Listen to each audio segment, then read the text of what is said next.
Good morning, everyone. Good morning. Welcome to Pacific Unitarian Church. My name is Judy Carter, and I'm your worship associate today. We are pleased to remember and honor that our sanctuary here stands on tribal land of the Tongva people. We represent progressive religious thought here in the South Bay. We welcome people of all creeds, races, sexual orientation, and gender identities. If you're new, we want you to know that we have childcare for preschoolers and religious education for school-aged kids. We invite you to join us for brunch on the patio after the service. And if this is your first time here, you get to have lunch for free. And if not, it's only $5. We have a few announcements. I would first like to call Melissa Garcia up.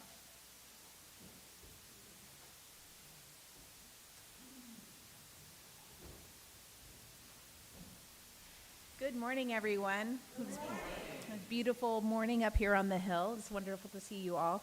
I just wanted to take a moment to introduce the board for this year so that you could recognize names and faces. My name is Melissa Garcia. I am your board president.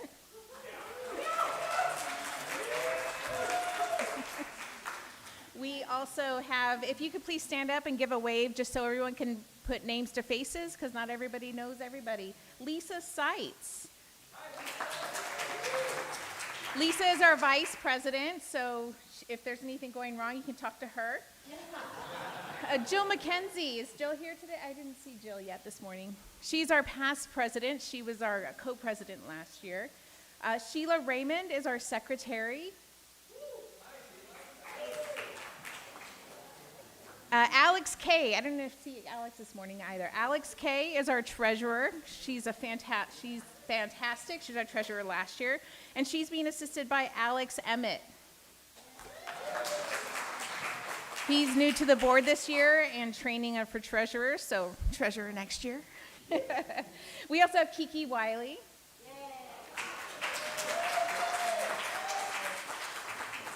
And her hope this year is to help with outreach and get our name out into the community.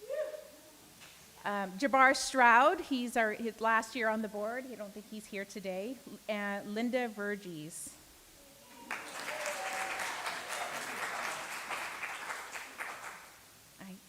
Yeah, that's everyone. Also, we are having an impromptu and something that hasn't been publicized, a mini committee fair today. So over on the patio to the right side over here next to the canyon, Kiki has organized sign-up sheets and information about the committees that we have here. After COVID, we still haven't really revitalized a lot of our committees.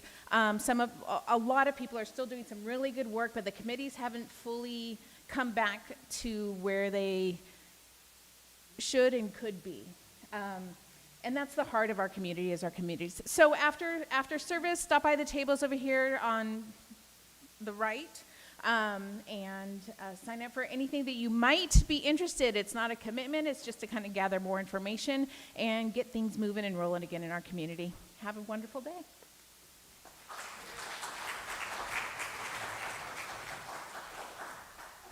I have a few more announcements. Today at 3 o'clock, we're having the South Bay Chamber Music Society here in this sanctuary. And the people that will be performing are called the New Hollywood String Quartet, so they ought to be really good. If you're interested in the choir, which is an amazing group, they meet on Wednesday at 6 o'clock, and all are welcome. Our new pastor is going to start a self-care drop-in starting Saturday, October 5th. And he'll run it every other Saturday at 10 in the gazebo for any concerns you might have. It'll be an outdoor thing, and it'll be impromptu group. It'll be a drop-in. And starting on September 19th, the book club will be meeting, and they're reading The Light Eaters about photosynthesis, something close to my heart. And if you have announcements for us to read up here, we would appreciate it if you would send it to us on the worship committee at worship@pacificunitarian.org by Friday noon, and that way we'll make sure we get it into the announcements. There are many more activities, but of course time prevents us from listing all these things, so please refer to your newsletter or to the PUC website for more information. Now is the time that we begin our worship by lighting our chalice. And I'd like to read, I do not know the author, it's an anonymous author, but I like it. She prayed. It wasn't how I prayed. He ate. It wasn't what I ate. She spoke, but it wasn't my language. He dressed. It wasn't what I wore. She took my hand. It wasn't the color of my hand. He had a family, but it wasn't like my family. She had a house, but it wasn't like my house. But when they laughed, it was how I laughed. And when they cried, it was how I cried.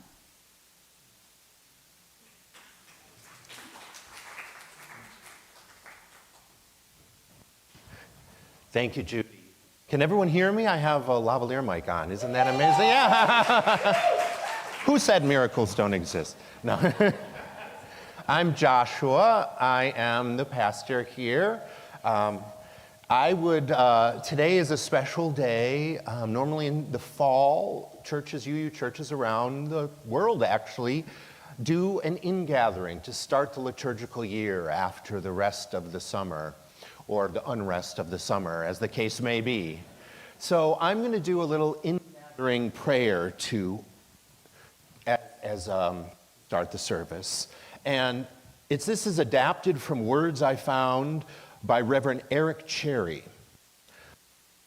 Guided by love and secured by hope, and made courageous by compassionate service, we gather today at a moment of beginning, both learning and teaching, welcoming the injured and the healing. We are ever justice seeking. We bless this congregation with love, with pilgrims and seekers, growing children and cherished elders. Guided by pillars and guided by leaders, we bless this congregation with our hope, praying and resolving, trusting and involving, some settled, some evolving. I would say that's most of us. We bless this congregation with faith in our power to transform the world.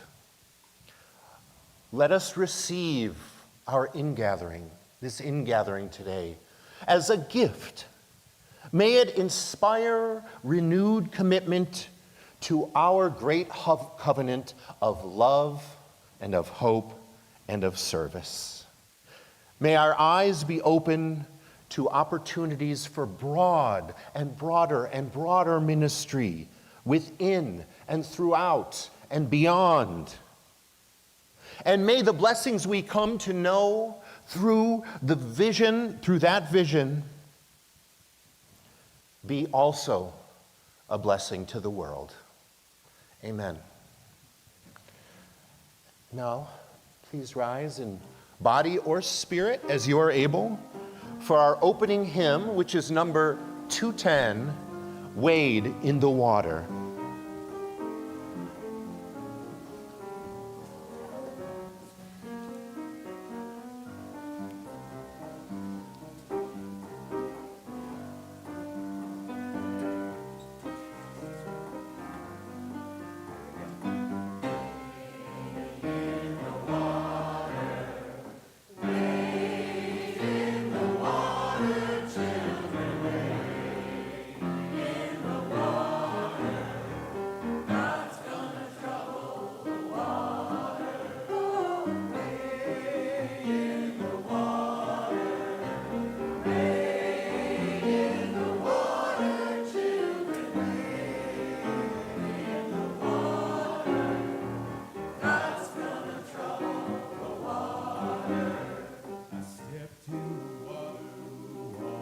cold. It chilled my body, but it soothed my soul.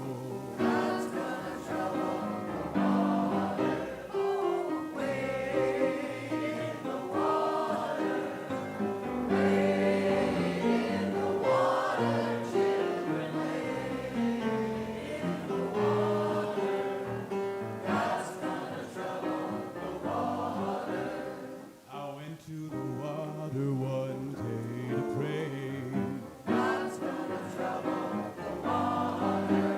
Oh, my soul got so happy that I stayed all day.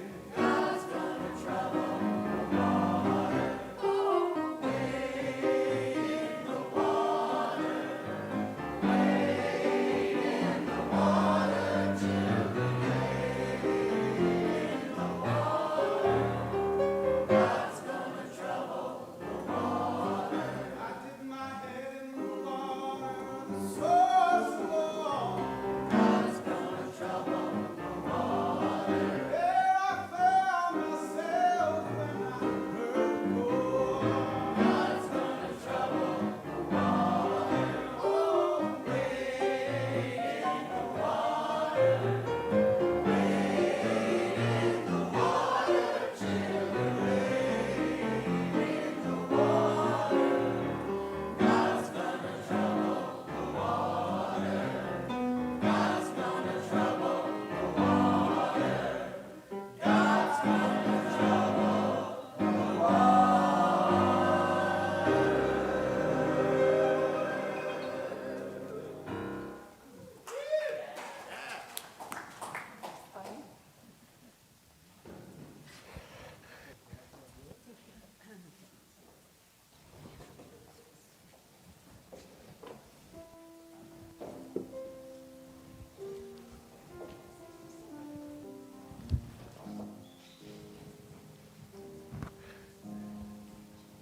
Hello, everyone. Can you hear me?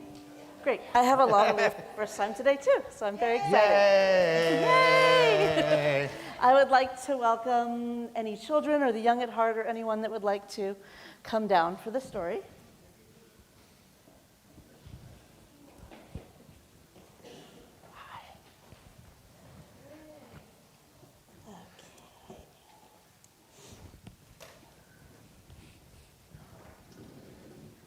So today I'm going to tell you a story about Higgins, and he is a drop with a dream. This is Higgins right here. He's our water drop. Hello, Iggy. Oop, let me get my other glasses. Just a sec.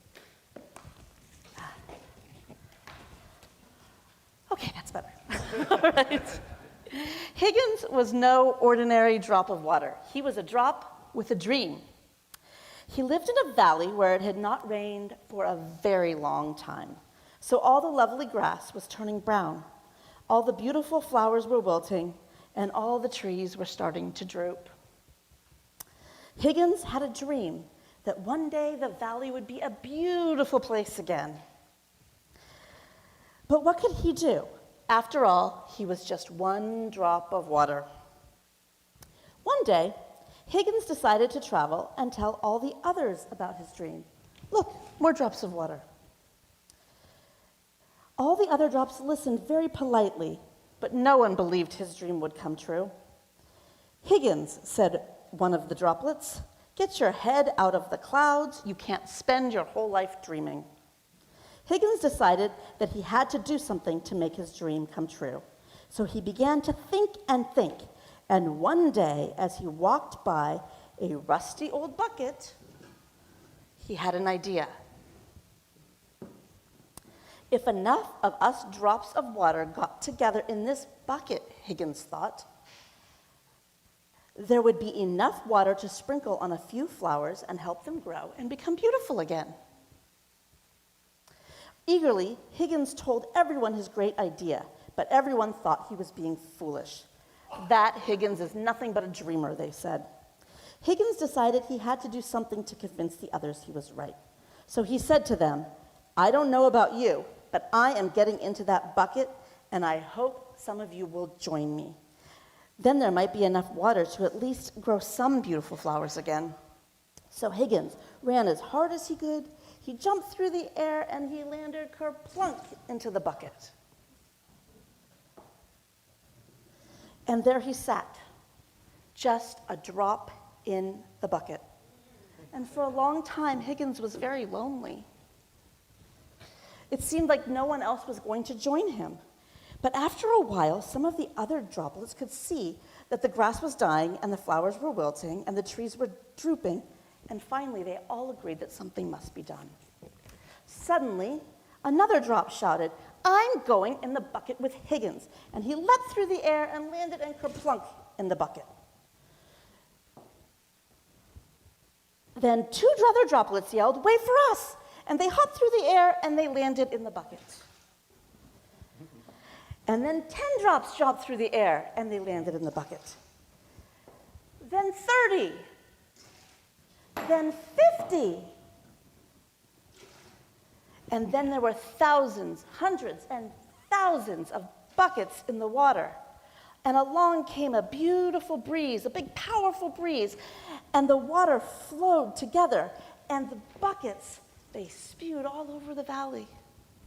And then a big river came down, and all of the water went into the ground, and the grass turned green again, and the flowers bloomed, and the trees stood tall and straight once more.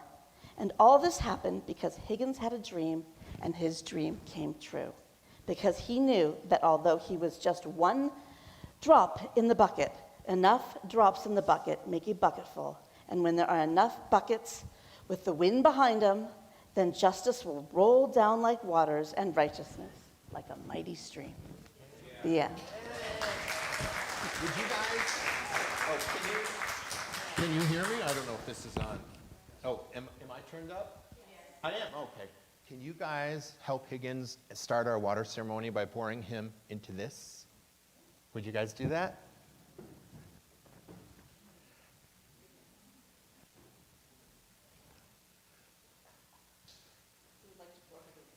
Pour Higgins? Okay, Higgins and his friends can go inside. Whee!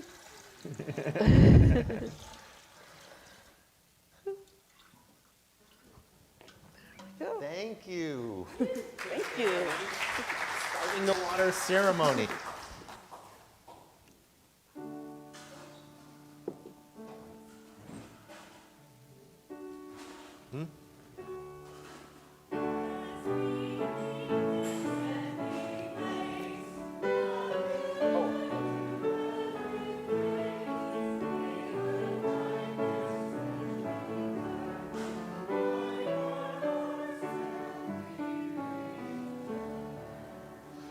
We'll actually, that was singing out the children, but we'll have them wait for a minute to participate in the water ceremony. Sorry about that. That's all right.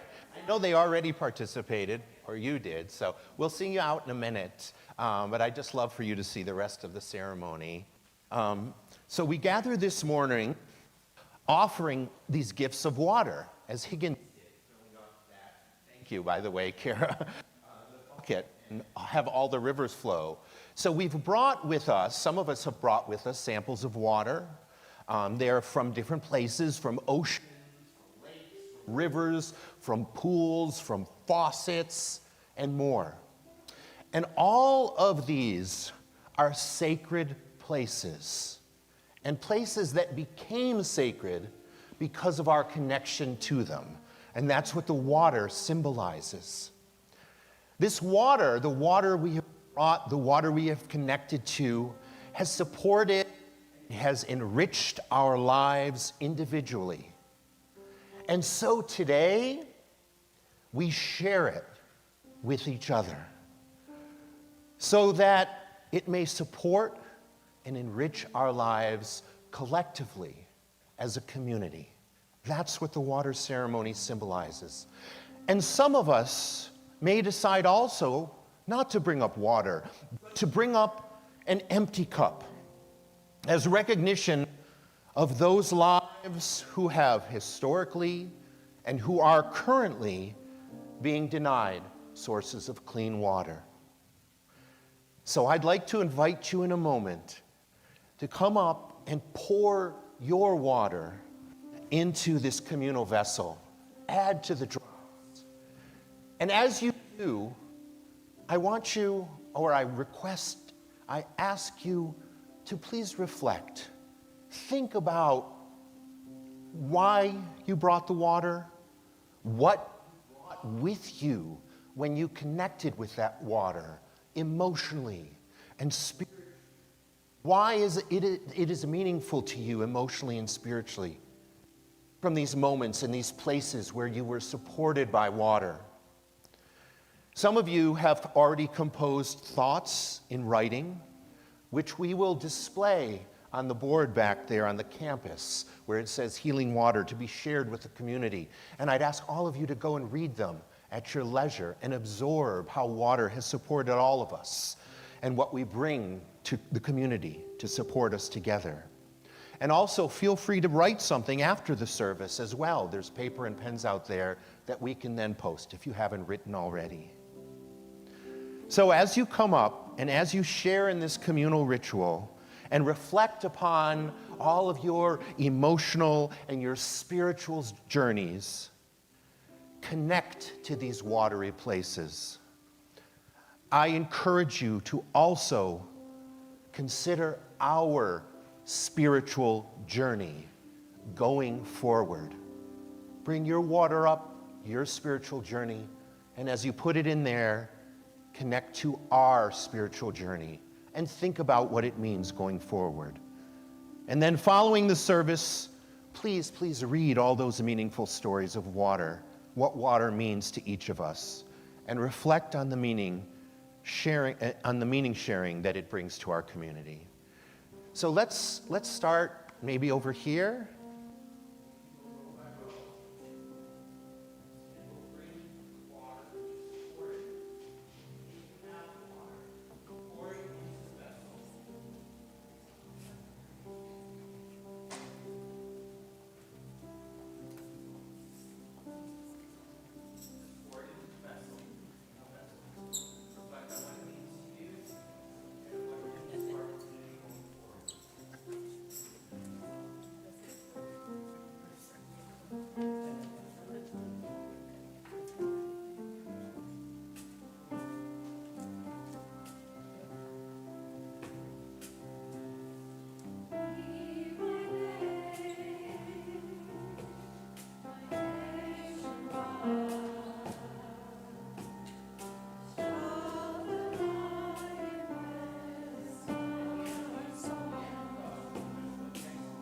You bring up an empty cup, feel free to put it on. If you've poured water, you can take the cup with you. Intentionally, empty cup, please place it next to the vessel.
Yes.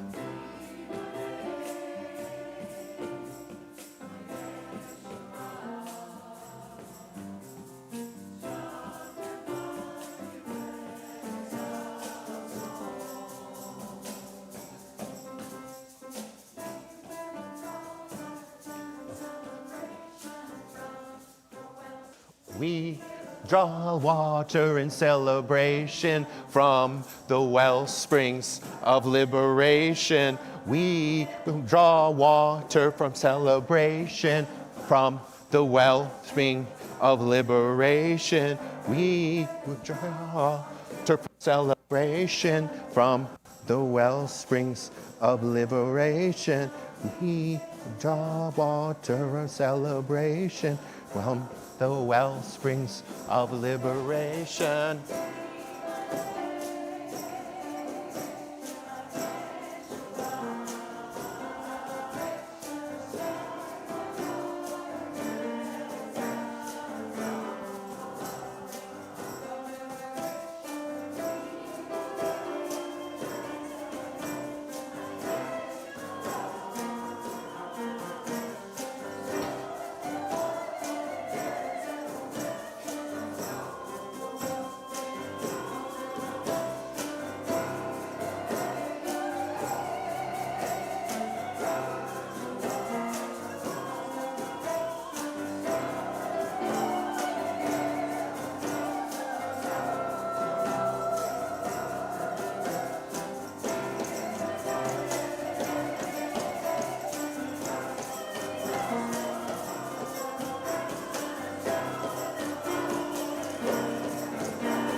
Woo! Thank you. And now we'll sing out the children.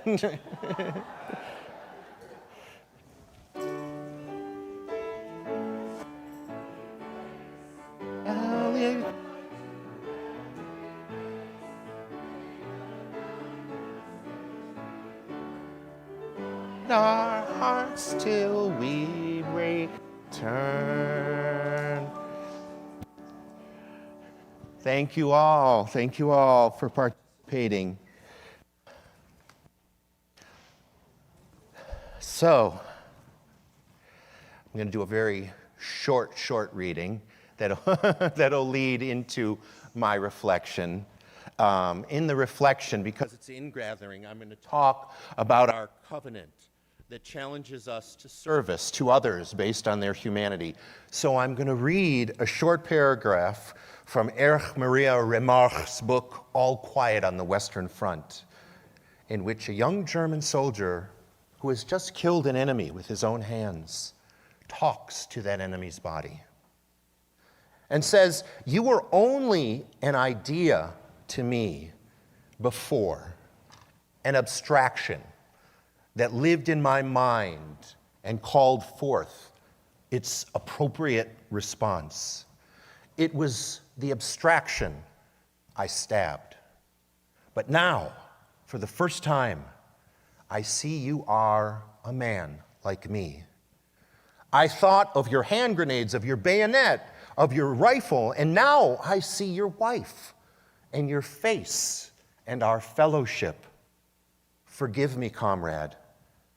We always see it too late. Why do they never tell us that you too are poor devils like us? That your mothers are just as anxious as ours, and that we have the same fear of death, and the same dying, and the same agony. Forgive me, comrade.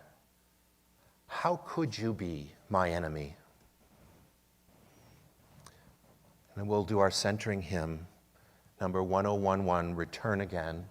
You're welcome to stay seated. Again, number 1011, Return Again.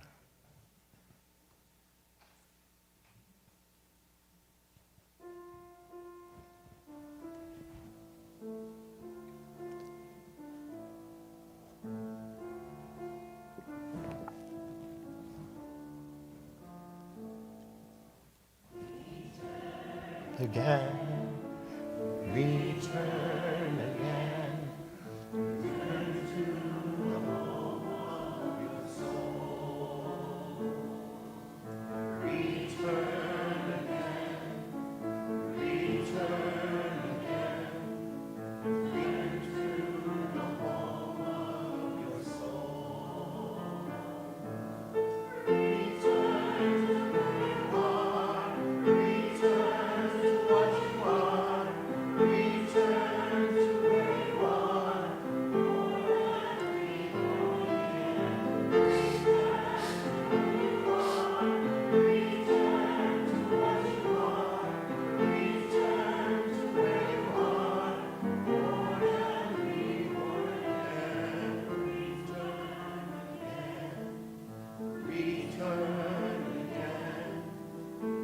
to the home of your soul. Return again. Return again.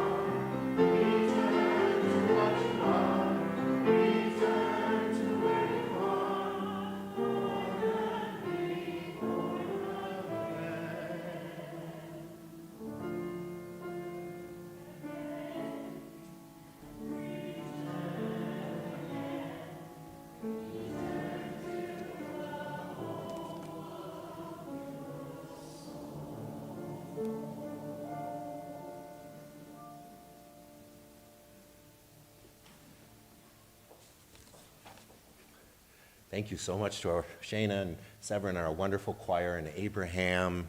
It's just amazing to have them here with us, so thank you for being of service.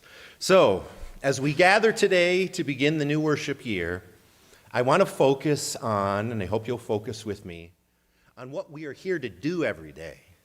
And I don't mean our various activities, and I don't even mean our shared values. I'd like to consider our overall purpose, the primary work that we do in our congregations and as a faith. How are we contributing to the prosperity of the world? After all, isn't that ultimately why we are here? That little simple task? It's not a trick question. We state it plainly in our congregational covenant. And I was reminded of it by a congregant whose service included helping me move last weekend. Greg and Andy helped me, and Andy actually recited our covenant when we were there. Service is our law. Love is the spirit of this church, and service is its law. To dwell together in peace and to seek the truth in love and to help one another. And that, I believe, is our purpose, is our singular work, compassionate service. And I started thinking more about what service means. This was about 17 years ago when a friend of mine, an artist named Noah Scalin, undertook a challenge. And it was called Skull a Day. And he undertook this challenge to create every single day for 365 days for 1 year an artistic representation of a skull. You can still see it online if you want to. It's at skulladay.blogspot.com. Remember? So this 365-day challenge inspired me to undertake my own 365-day challenge. So I decided it would be a kindness a day for 365 days, unsure of what that even really meant. So more so than creating a daily artistic piece like Noah, doing kindness seemed pretty easy, intentional kindness every day. Well, it was anything but. First of all, I had trouble deciding on what to do each day, thinking my kindness had to be something grand.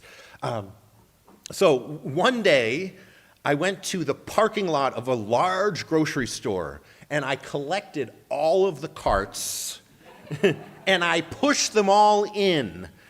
So the person whose job that was did not have to do it.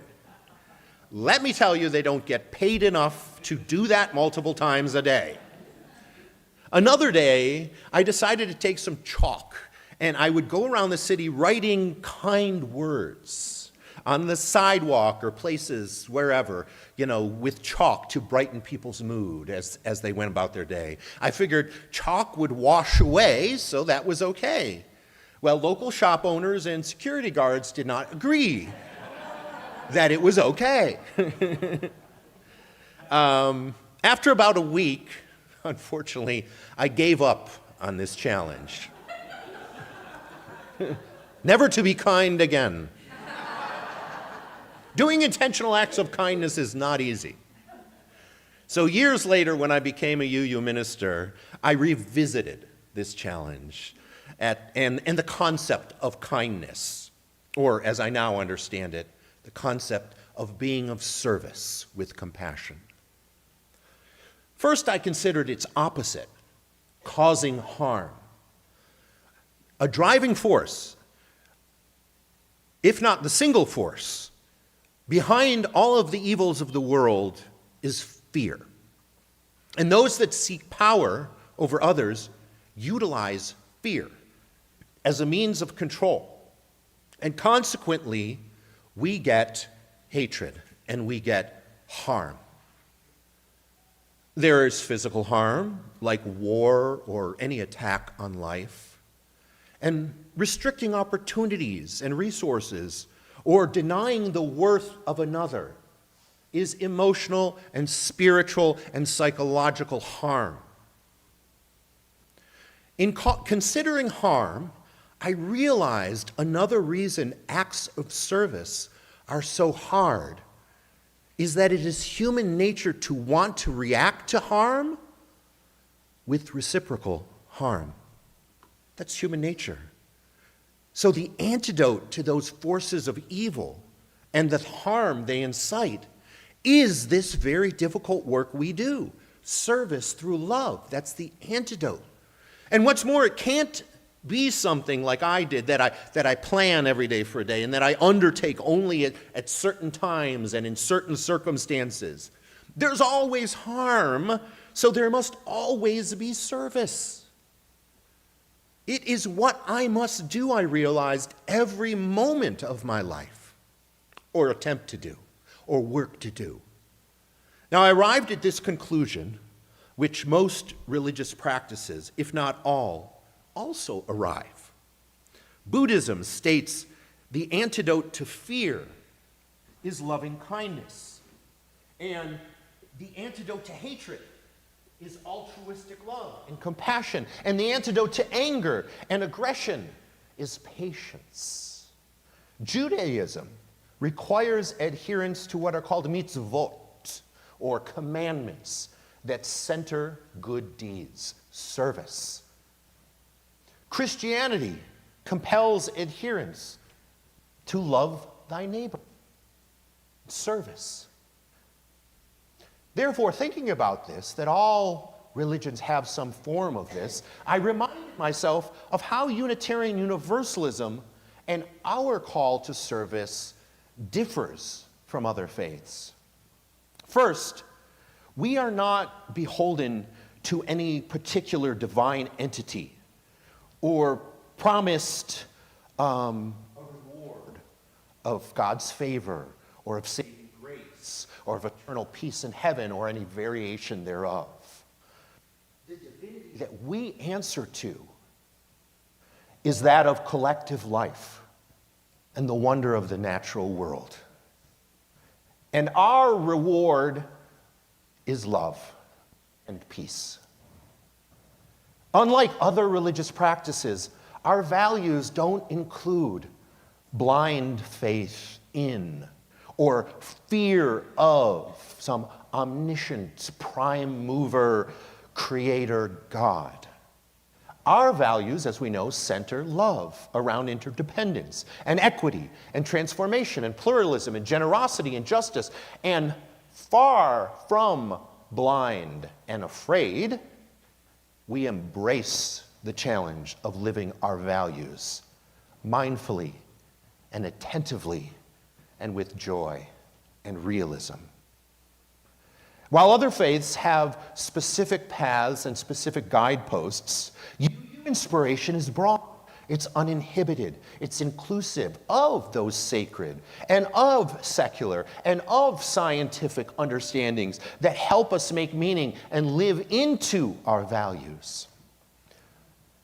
We don't reject other faiths either. And while we don't reject them, we remain open to any and all experiences of transcending mystery and wonder that open our hearts and that renew our spirits and that transform our lives. We remain open. And we are called to constantly deepen. And we are called to constantly expand our wisdom, always growing, continuously growing spiritually. Other faiths can be exclusionary, not only to those with different identities, but also those who believe differently or come actually to the same values and beliefs, but via other paths. Unitarian Universalism lays out no specific path, but rather many.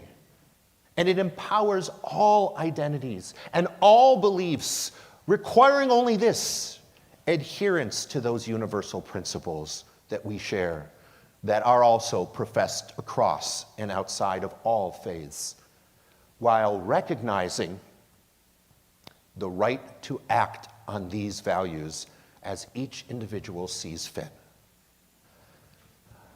I say all of this not to denigrate other faiths or claim reasons for not being of another faith. Clergy in other pulpits around the world are preaching at this moment great arguments for membership in their communities.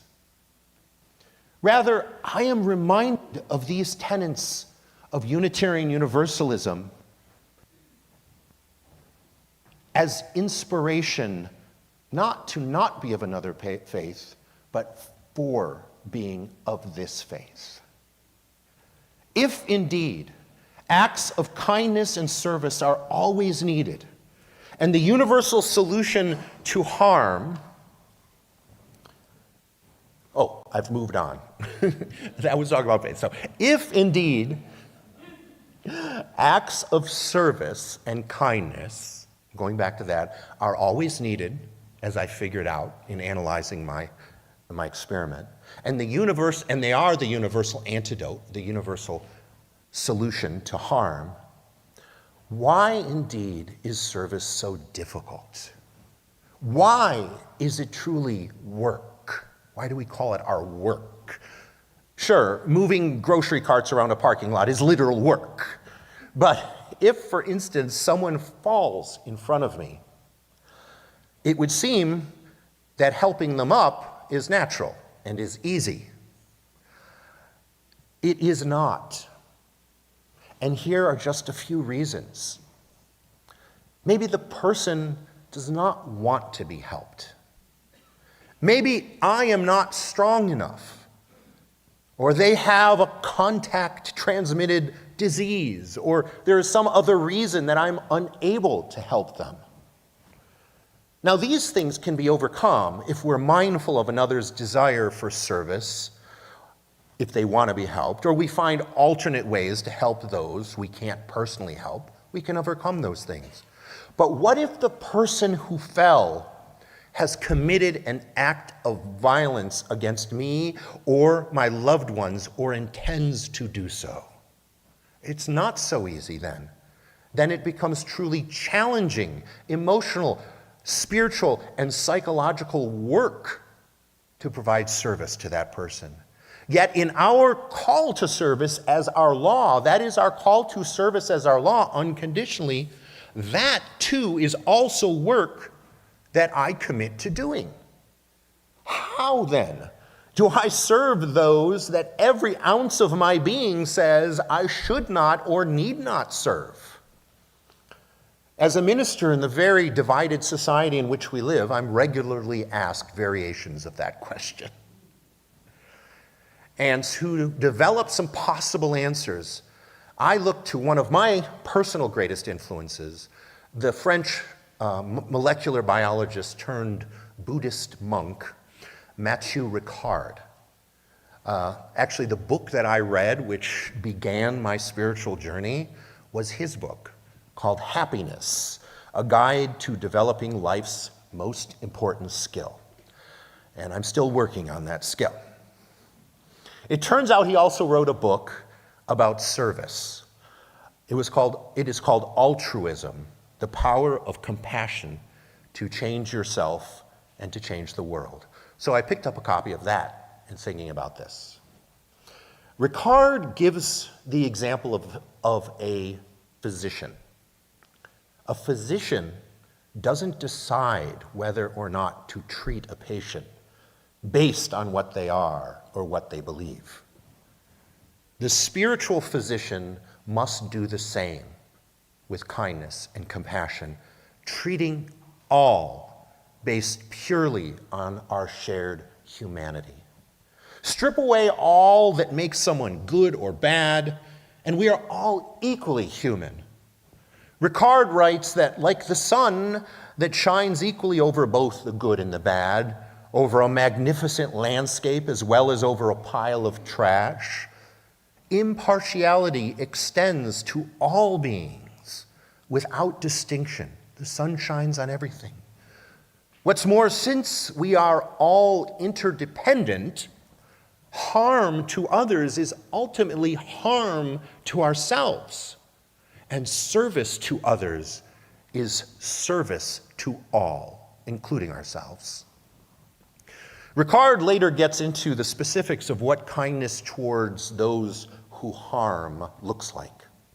He writes, when compassion is directed at a person who is causing great harm to others, it does not consist of tolerating or encouraging by inaction their hatred and their harmful actions. It's not about tolerating that. It consists of regarding that person, he writes, as gravely ill or stricken with madness and wishing that they be free from the ignorance and hostility that is in them.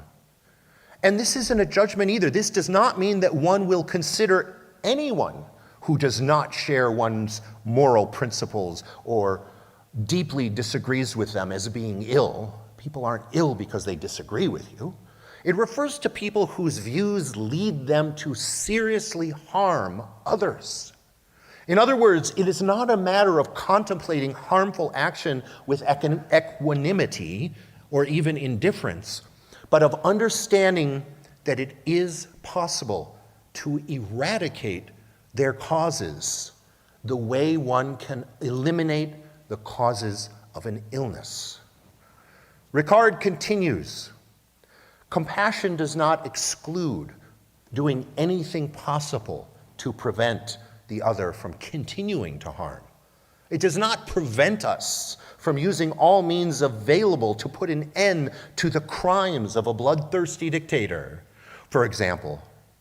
But it is necessarily accompanied by the wish that hatred and cruelty vanish from their mind.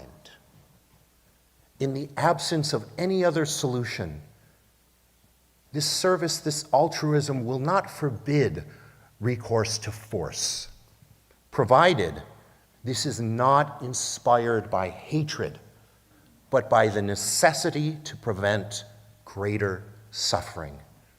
When you react to harm with harm, it must be inspired by the necessity to prevent greater suffering, and then it takes on a whole different manifestation than if it's just an eye for an eye or tooth for tooth. So the aim of service to those who cause harm is to break the cycle of hatred. The Buddhist philosopher Shantideva wrote, "How many malicious people can I kill? They are everywhere, and one can never come to an end of them.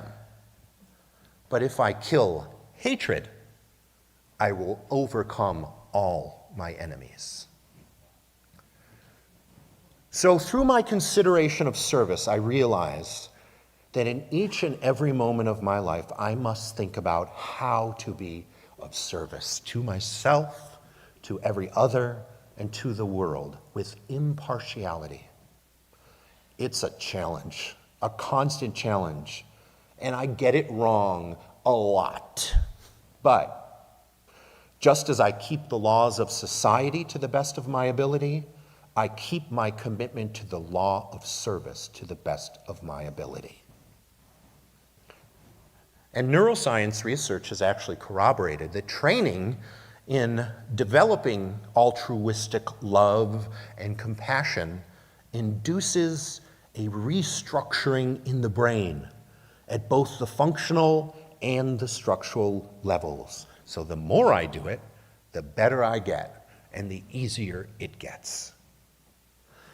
So in service of those in need, and my goal to share a campaign that relates to my sermon, a great service organization with which many of you are familiar is Habitat for Humanity. I said that I would share different organizations that relate to my sermon. Habitat for Humanity, which is just habitat.org, is a great organization that provides service. And in conclusion, I want to revisit with you some of my friend Noah Scalin's skulls. So, as you can see, he had challenges. Let's leave it on this one first. Oh, thank you. He had challenges making each day's skull, just as there are challenges confronting how to be of service in each moment. This skull was cut from paper, and as you can see, it's the United States of America. He remained mindful of what was in front of him in order to succeed, just as with service. We can think outside of the box. If it's work, if it's not easy, we change our perspective. We remain mindful in order to succeed. If we can't find a way to be of service, or we don't see the obvious way, sometimes around us there are ways to assist us. He was in a hotel room at a conference or something, and it was 365 days of skulls. He had to make one. He had to be of service to that goal. And so he made one out of a sheet. And let that inspire you to be in service all day, every day. Thank you. One of the privileges of our free church tradition is to provide all the financial support for our many ministries from among ourselves. Generosity, therefore, is one of our spiritual values that we recognize as central to our well-being. You're now invited to participate in the blessing of giving as the ushers come around to accept the gifts of the congregation. Thank you. We're grateful for your continued gifts to PUC. If you would like to give online, you can look in the order of service, and you can scan the QR code to give with Zelle or PayPal. Thank you.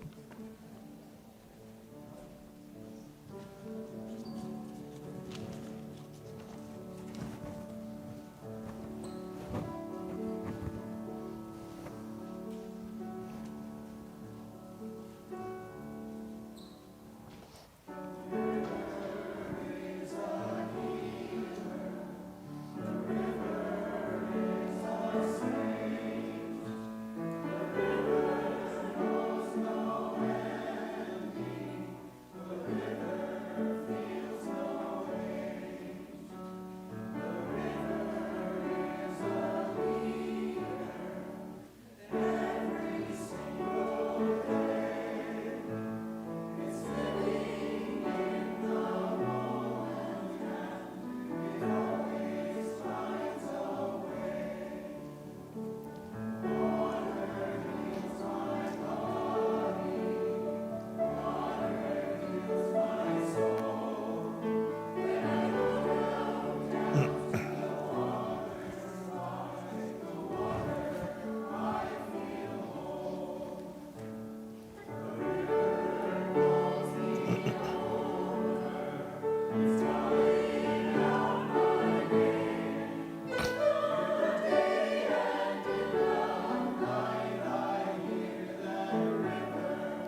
Please rise in body or spirit for our closing hymn, number 1010, We Give Thanks.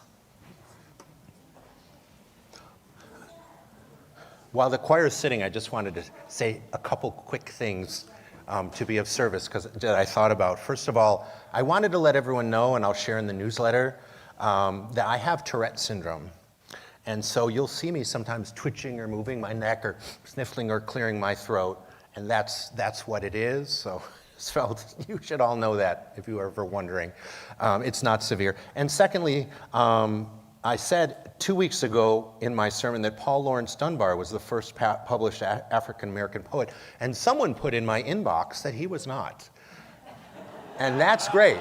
I would love people to bring that information to me. The first was Jupiter Hammond, and the second who published a whole book of poetry was Phyllis Wheatley Peters. And then there was Lucy Terry Prince, who actually performed a poem live that wasn't published for another 109 years, and George Moses Horton as well before Paul Laurence Dunbar. I don't know who it was who put that in my box, but thank you. And now, 1010, We Give Thanks. We give thanks to a precious day, gathered here, and those for this time.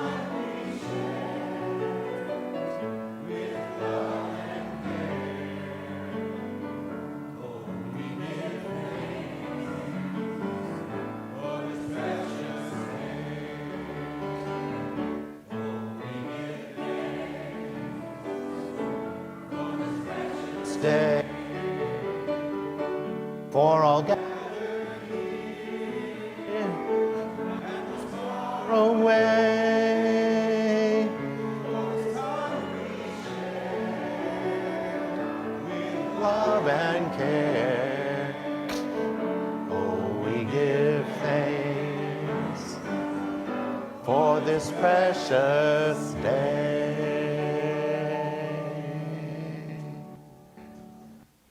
Hold hands if you feel comfortable doing so. Thank you. Sure.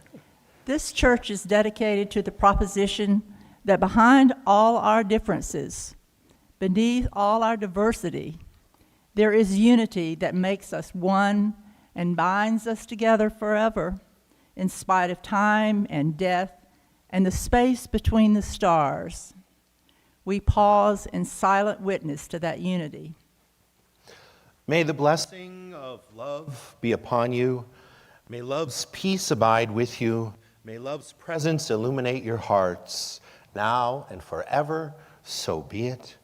Amen. Shalom, salam, namaste, and blessed be. And now our service truly begins. Please be seated for the postlude. Salute.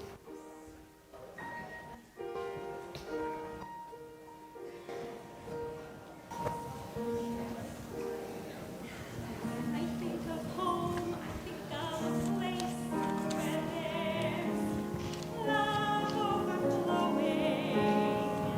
I wish I was home, wish I was back there with the things I've been knowing. Wind that makes the tall trees bend into leaning. Suddenly the snowflakes that fall, they have a meaning. Sprinkling the scene makes it all so clean. Maybe there's a chance for me to go back now that I have some direction. It would sure be nice to be back home when there's love and affection. And just maybe I can convince time to slow up, giving me enough time in my life to grow up. Time, be my friend. Let me start again. Suddenly my world's gone into hasn't changed its face, and I know where I'm going. I have had my mind spun around in space, and yet I've watched it growing. Oh, if you're listening, God, please don't make it hard for us to believe the things that we see. Tell us, should we run away? Should we try and stay? Or would it be better just to let things be? Living here in this brand new world might be a fantasy, but it took me to love, and so it's real to me. And I've learned that we must look inside our hearts to find a world full of love, like yours, like mine, like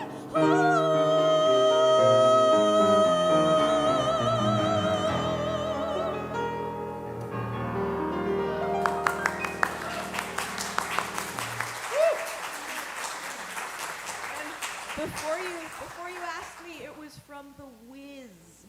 The Wiz. It's a great show.